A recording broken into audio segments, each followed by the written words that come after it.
우리 아이들은 각자 저마다 타고난 특징, 장점이 굉장히 달라요. 제가 한 이야기를 드릴게요. 우리 패트릭이란 아이는 집에서 봤을 때 어머니가 이 아이 때문에 맨날 눈물을 흘리세요.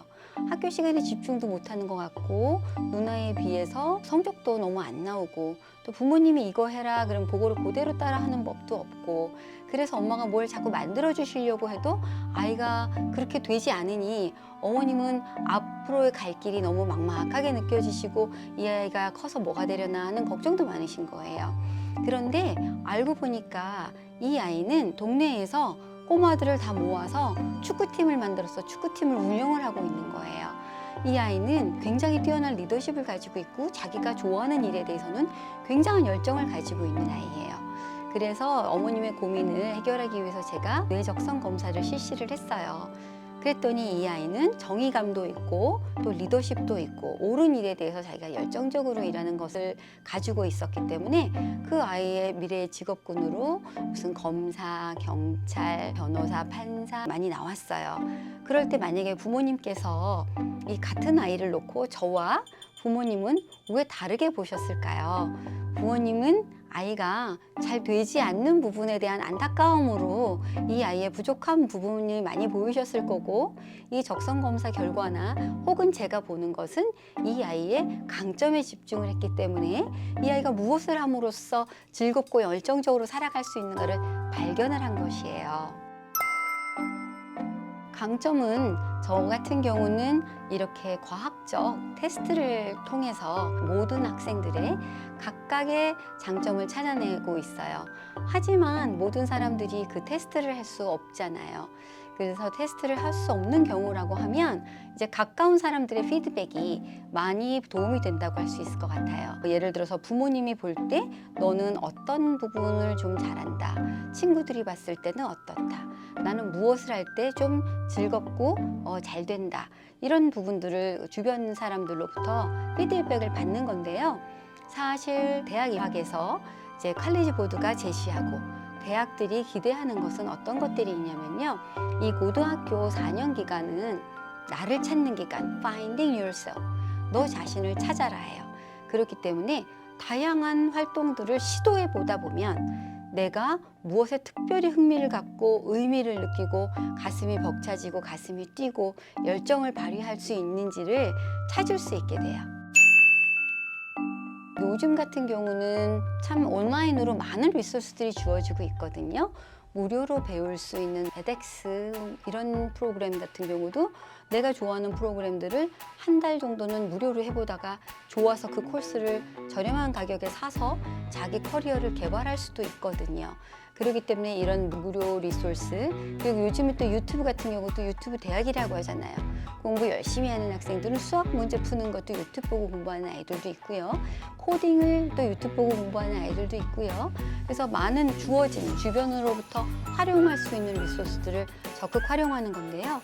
요즘 대학과 그 듀얼 인롤먼트라 그래가지고 대학 코스를 고등학교 기간 들음으로써 자기 개발을 더 깊이 있게 해나갈 수 있는 자료들도 굉장히 많이 주어지고 있기 때문에 내가 운동이든 음악이든 과학이든 어떤 분야라고 하더라도 심지어는 봉사활동이라 하더라도 다양한 것들을 경험을 해보고 그래서 한 9학년 때는 최대한 많이 경험해보고 한 10학년 때는 그 중에서 내가 좋아하는 거에 대해서 더 많이 경험해보고 11학년 때는 그 분야에서 리더로서 활동해보고 12학년 때는 그거를 더 커뮤니티에 확장시켜 나가보고 이런 식으로 본인이 해봄으로써 자기 자신의 재능을 찾아나갈 수 있을 것 같아요. 사람의 뇌는 죄각각 굉장히 달라요. 요즘 MBTI가 굉장히 유행하죠. 저 어렸을 때는 혈액형 갖고 사람을 4가지 타입으로 나누어서들 말 많이 했어요. 저는 뭐 트리플 A형이에요, 내성적이에요. 이런데 지금은 I예요, 뭐 이렇게 얘기를 하고 있잖아요. 근데 제가 사용하고 있는 뇌과학적인 적성 검사는 8만 가지의 타입으로 나올 수 있어요. 그러니까 각각의 섬세한 다른 부분을 하는데요. 예를 들어서 사회성이 굉장히 높을 수도 있고 그 사회성 레벨이 여러 단계로 나눌 수 있잖아요. 보통 사회생활에는 문제가 없지만 내가 다른 너무 많은 사회성을 사람들하고 상대하는 것은 힘들어하는 경우도 있을 수 있고, 그래서 그것만 하더라도 여러 방면 나누고 리더십도 나누고 또 머리의 인지 학습 방법도 다 구별을 하고 책임감, 내가 하겠다고 마음먹었을 때 완벽해야 되는 사람부터 이 정도면 됐어 하는 사람이 있고 꼭 해야 되는 거 아니면 절대 안 하는 사람까지 여러 가지 타입들이 있는데요. 그것이 좀 낮고 높다 할 때 이 조합을 봐서 이 사람이 의과와 관련된 사람들에게 메디칼을 제공해 주는 일이 참 최적합한 사람이다. 아니면 이 사람은 다른 사람들을 이렇게 도와주되 많은 상담을 하면서 하는 걸 좋아한다. 이 사람은 굉장히 예술적이기 때문에 예술과 운동과 이런 쪽으로 감각을 가지고서 하는 것을 추천한다. 이런 다양한 결과들을 가지고 학생들이 앞으로 좀 개발했으면 하는 것을 제안해주는 테스트입니다. 자신의 재능을 찾는 방법들에는 아무래도 적성검사나 이런 테스트를 통하지 않는다 하더라도 자신이 직접적으로 탐구해보는 방법이 있고요. 요즘은 칼리지 보드에서 빅 퓨처라는 섹션을 가시면 수많은 질문들이 나와요. 그래서 당신에게 맞는 전공이나 대학 이런 것들을 이렇게 추천해 주는 것도 있으니까 활용해 보시면 좋을 것 같아요. 아무래도 본인이 이게 나만 가진 장점인지 요 정도 가지고 되는지 하는 의문을 가질 때가 있어요. 예를 들어서 내가 유튜브를 하는데 그게 난 요 정도야. 그러니까 나는 이거를 내 장점이라고 생각하기엔 좀 부끄러워 라고 할 수 있는데요. 누구나 시작은 굉장히 미약합니다. 그런데 그것을 할 때 내가 너무 기쁘고 즐겁고 10시간을 해도 피곤하고 지칠 줄 모른다고 하면 그것이 나에게 맞는 분야일 수 있으니까 이왕 그렇게 된다면 전문적으로 지식적으로 탐구를 해보라는 거죠. 그냥 하는 것이 아니라 좀 더 다양한 미디어 방법도 알아본다든지 새로 나온 기술도 보고 또 나만의 스타일의 영상 편집을 해본다든지 이렇게 할 수 있듯이 그게 수학 공부를 할 때도 마찬가지입니다.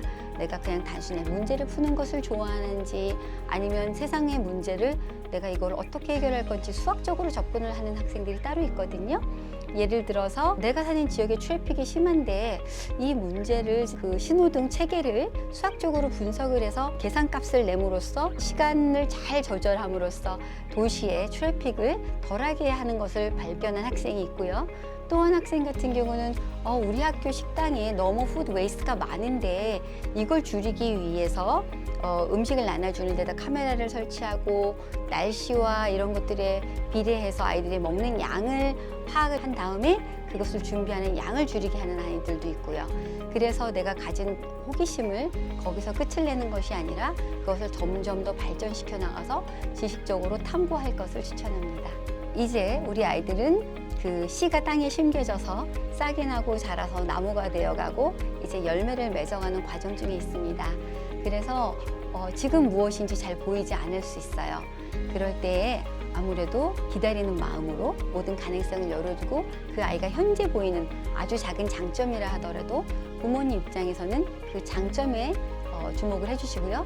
만약에 대학 입시를 앞두고 있는 부모님들이라면 간단한 검사를 통해서 이거 길을 분명히 밝혀줌으로써 아이도 앞으로 내가 무엇을 선택해야 하며 무엇에 집중해야 하는지 찾을 수 있도록 도와주시면 좋겠습니다.